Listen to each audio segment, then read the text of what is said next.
Hey there, I almost borrowed one of your ties. Oh, so we're starting that, are we? Well, I decided against it. Decided not to wear a tie because we're just going to the movies. Yeah, who's we? Ann and Jeremy and I. Why don't you come along? It's one of those science fiction horror films that Jeremy's so fond of. No, thanks. Four's a crowd, you know. A crowd with Ann and Jeremy? Look, what I'm trying to tell you, I think, is that I'm not in the mood, okay? Think it'd do you some good. Look, I'm all right, okay? I can take care of myself. I'm a big boy, you know? There they are. No, got it. Going for the door right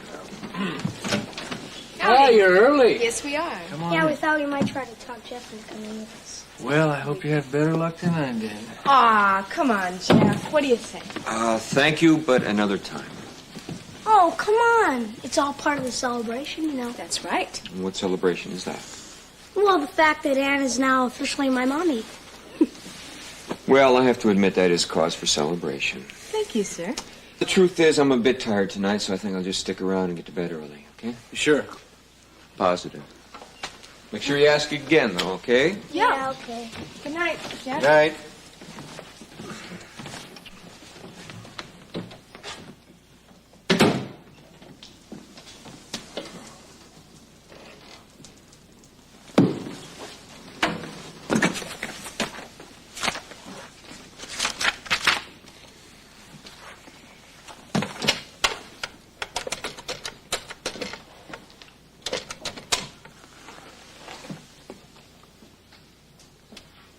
Yeah, hello. This is Dr. Weber. Look, I know it's late, but I wanted to ask about my wife. How is she? No change, huh? No, there's no need to talk to a doctor. Thank you. It's fine.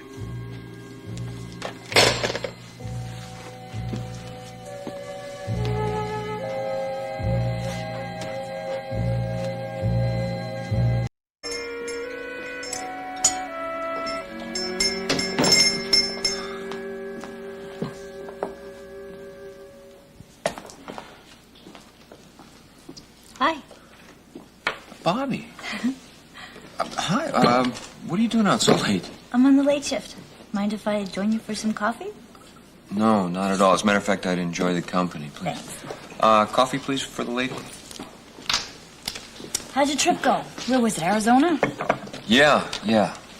And it didn't go. I guess you haven't heard, eh? No. Somebody said that you went there to talk to a man about your son.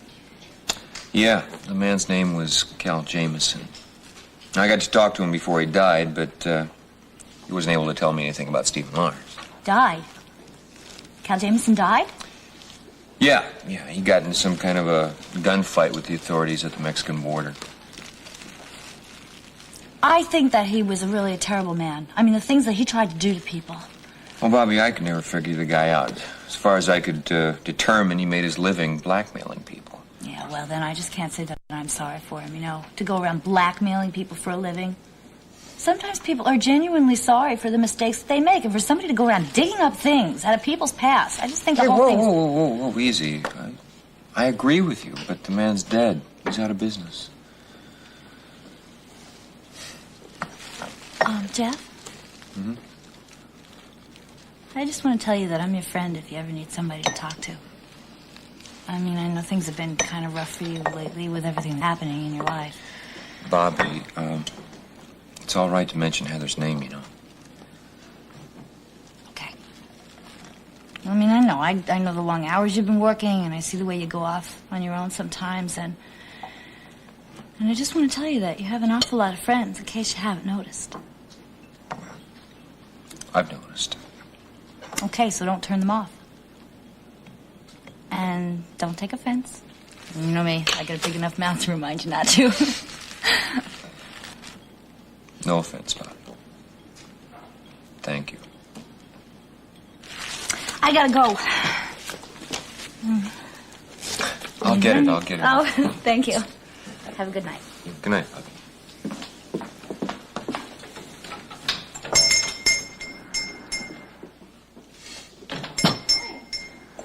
Hey, Jeff's here. Oh, Jeff. Hello, Jeff. Hiya, champ. Hello, you wacky Hey there. kids. How's the movie? It was super. You see, there was this creature from outer space, all right? Mm-hmm. And every time some unsuspecting person would come along and step into the puddle, ooh. Right? Yeah, really. They'd Something disintegrate into molecules. And then the monster would storm away in his cells. And then he was going to take them back to the planet and make them into slaves. Ooh, terrific slave molecules. Sound like a heck of a date? Oh, it's real romantic. Yeah. How about a soda? Hey, yeah, come on, Jeff, you too. You got it. Sodas for everyone there, barkeep. Come on. Great. And guess what happened at the end? What, to the mad monster puddle? You're not yeah, gonna believe it. listen to this. All right. They had him trapped in a barn, all right? So guess what he did? Remember that part? Hey, why are you guys all staring at me? Well, because we happen to be scientists and we're studying the sleep habits of rats, and you happen to be the biggest rat here. Hey! Don't mind us. Just go on what you're doing. Don't mind us. You know, you guys are putting me on again. I'm not at all sleepy. Hey, come on now. It's been a big day for you. Now, you need some rack time. I'll take you home. I want to stay with him. On your feet. Get. Aren't you coming? No, she's gonna wait here for me because I'm coming back because we have a date. Okay. Okay. All right. Good night. Good night. Sleep tight. Good night. In the morning. Don't! Come on, let's go.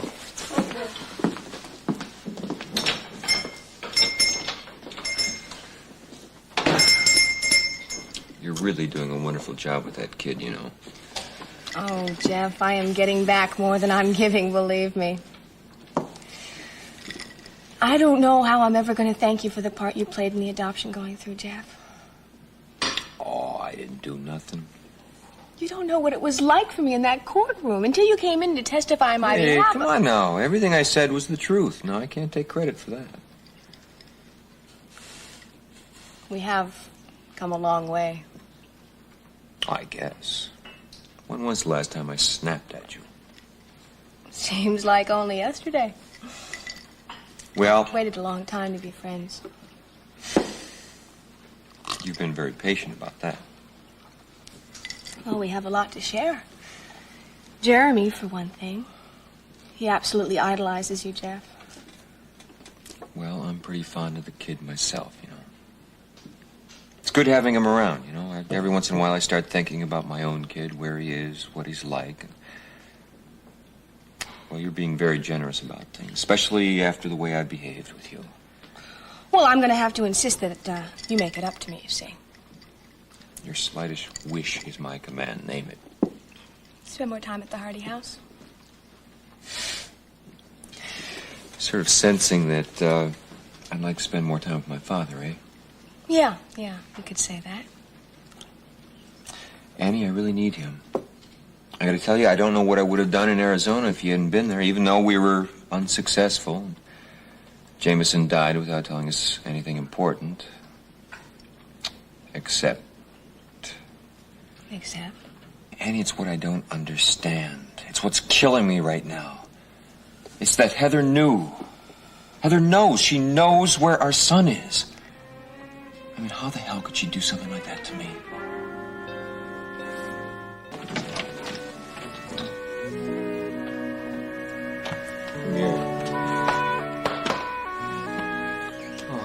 Listen, I just made myself a cup of coffee. Can I make you a cup of tea? If you're making it, I don't know if I'm interested in it. Hey, come on, I'm getting much better now. I'm not burning the boiling water anymore. Oh, you're not. Trust me, it's okay.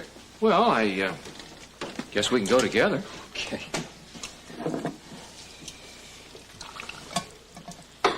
Listen, you heard from Leslie today? Yeah, this afternoon. Anything? No, I'm frustrated, Jeff. I guess that's why I'm here. I'm not going to lay anything heavy on you. I shouldn't even brought it up. Hey, come on, knock it off, huh? Who else are you going to come to?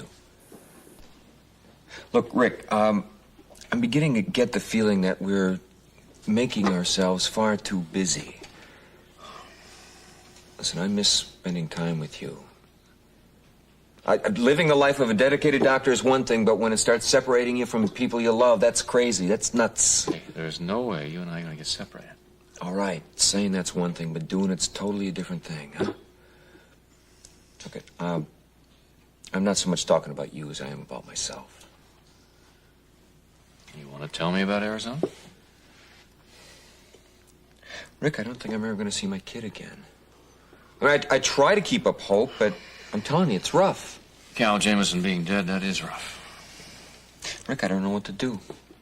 I don't know what I can do. So maybe Cal Jameson dying is the best thing that could have happened to me. I can just forget about the whole thing. Can you do that? I sure can try. I mean, and I think I could make it if it weren't for one thing that just keeps eating away at my head. You haven't told me the whole thing yet. No. Just before he died, Jameson told me that Heather's known all along where Stephen Lars could be found. You believe him? Rick, the man was dying. I mean, why would he lie about a thing like that? Well, I guess he wouldn't, would he? So you can see that it isn't just the fact that I may never see my son again that I have to put out of my head. It's Heather, too. Jeff, Heather was not well. She was going through a very rough period. You talking about the miscarriage? What? Rick, I can't go on blaming everything that's happened on that miscarriage. I mean, I've been kidding myself. How the hell can I ever forgive her? Knowing where my son is and never telling